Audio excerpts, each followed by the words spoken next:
Hola, ¿qué tal? Estamos con un candidato a la gobernación del Quindío, el doctor Roberto Carlos Astorquiza. Él es candidato por uno de los movimientos de los partidos de izquierda, el ADA. ¿Qué es el ADA, doctor Astorquiza?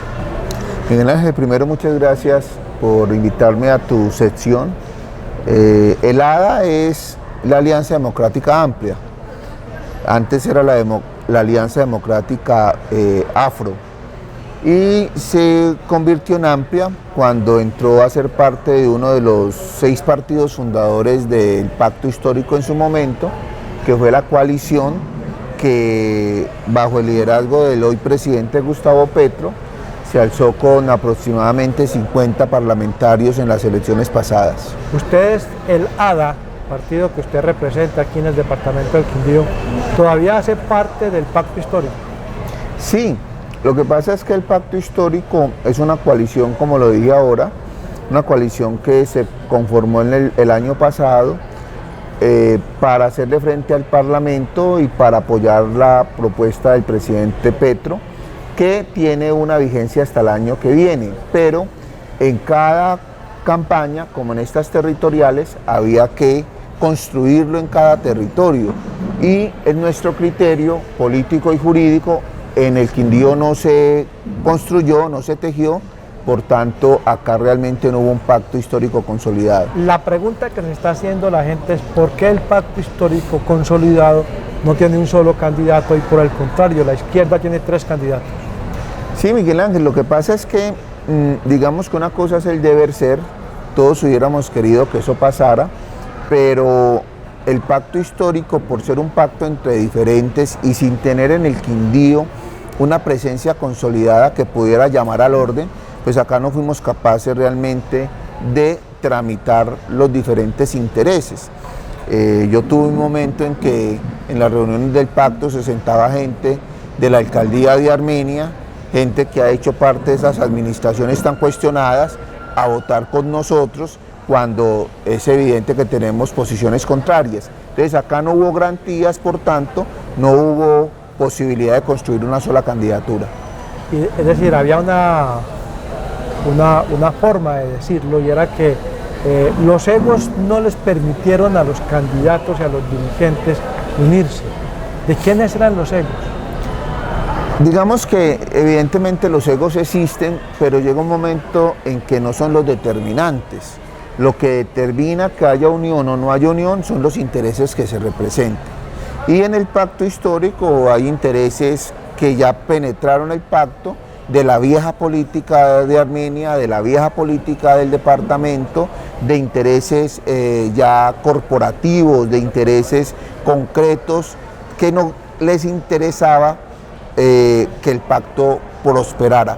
Por tanto, pues simplemente estaban apostándole a otro tipo de cosas. Por ejemplo, Miguel Ángel, hoy afloró que algunos sectores del pacto ya hace rato tenían un convenio con la Alianza Verde para apoyar una candidata a la alcaldía cuando eso ni siquiera se había tramitado al interior del pacto.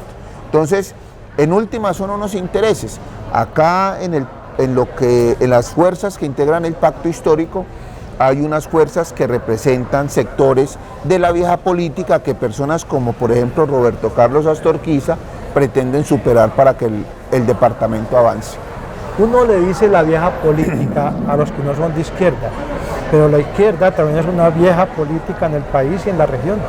Claro, evidentemente, es que parte de la lucha política y lo que quedó ahora es realmente que se exprese en la votación nuevos liderazgos. Acá en la política de izquierda han habido actores, evidentemente algunos muy importantes, otros no tanto, que siempre han sido palos en la rueda de los procesos, que no leen las coyunturas, que no se modernizan en los discursos, en el entendimiento de las necesidades actuales.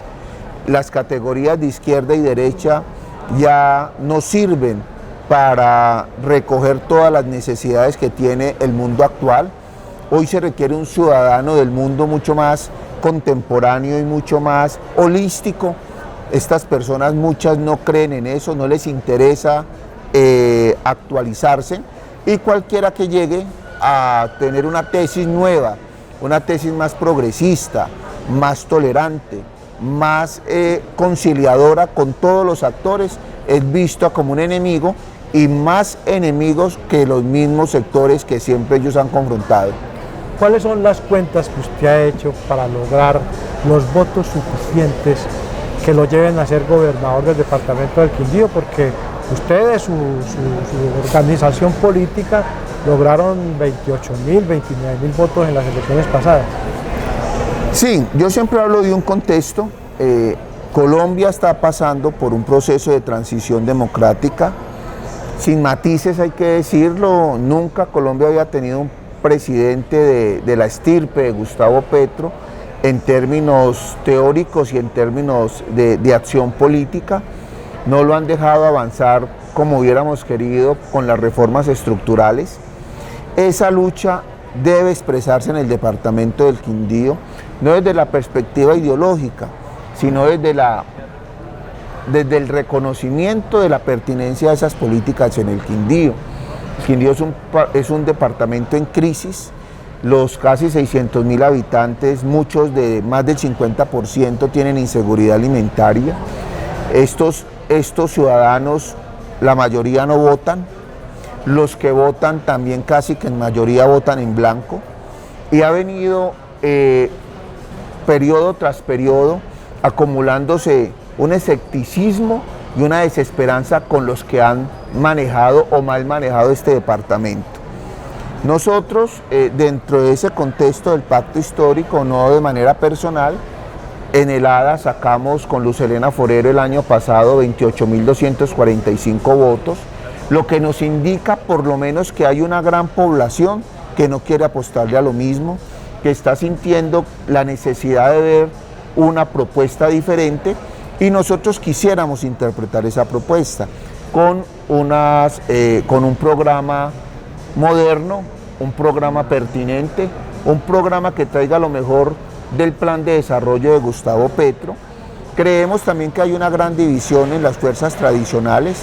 Estas fuerzas tradicionales usualmente salían en conjunto.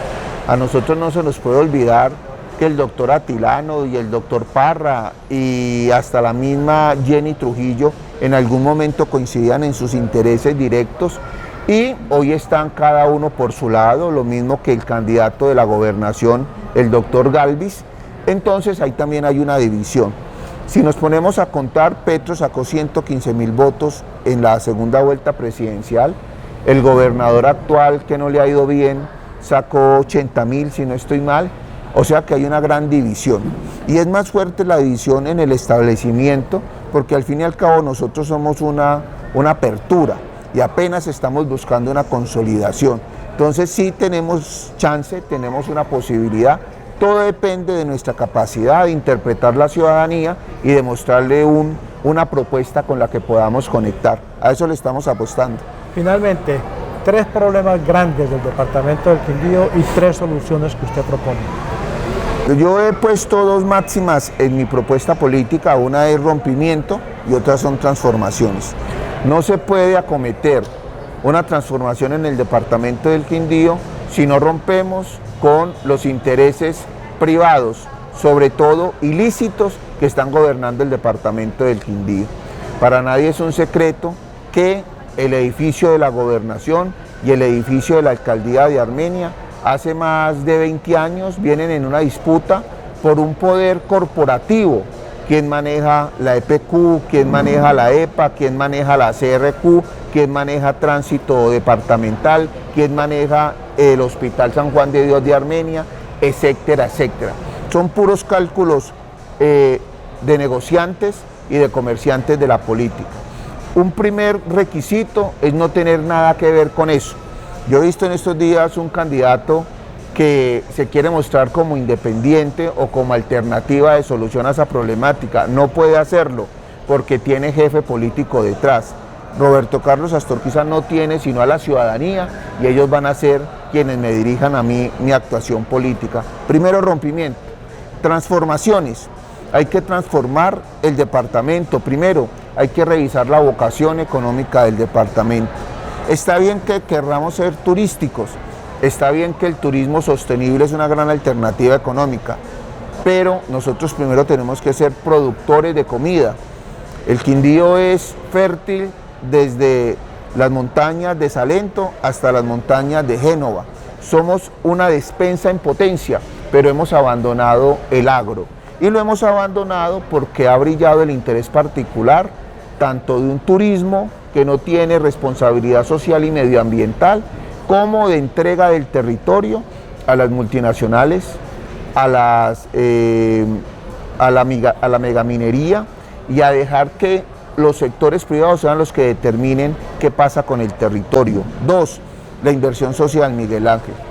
La situación de seguridad, no solamente de policía, sino humana, que es la que nosotros trabajamos en el Quindío, es preocupante.